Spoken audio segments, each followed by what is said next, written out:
বাংলাদেশ জাতীয়তাবাদী দল বিএনপির ভারপ্রাপ্ত চেয়ারম্যান তারেক রহমানের ঘোষিত ৩১ দফা কর্মসূচি এবং ধানের শীষের পক্ষে জনমত গঠনের লক্ষ্যে নওগাঁয় লিফলেট বিতরণ করেছে নওগাঁ জেলা বিএনপির সাধারণ সম্পাদক আলহাজ মামুনুর রহমান রিপন। নওগাঁ থেকে সুবীর দাসের প্রতিবেদনে দেখুন বিস্তারিত। শনিবার ১ নভেম্বর দুপুরে নওগাঁ শহরের বিভিন্ন সড়ক, মুক্তির মোড় ও জনবহুল এলাকায় এ কর্মসূচি পালন করা হয়। এতে স্থানীয় বিএনপি নেতাকর্মীরা অংশ নেন।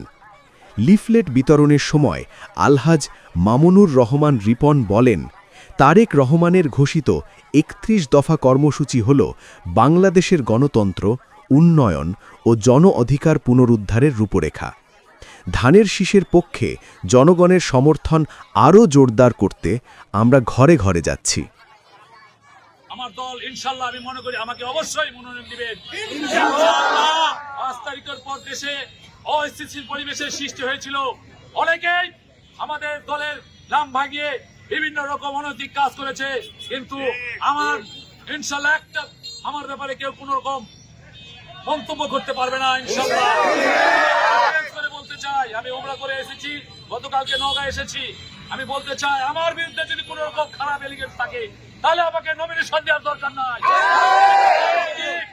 আমার যদি সার্বিকভাবে আমার যদি রিপোর্ট ভালো থাকে, আমি এই ১৭ বছর আন্দোলন সংগ্রাম করে শুরু করে এই যে ৫ তারিখের পর যে আমাদের ক্লিন ইমেজের কথা বলা হয়েছে এবং কর্মী বান্ধব থেকে শুরু করে জনগণের পাশে থাকার কথা বলা হয়েছে, এর মধ্যে যদি আমি পড়ি অবশ্যই দল আমাকে বিবেচনা করবে।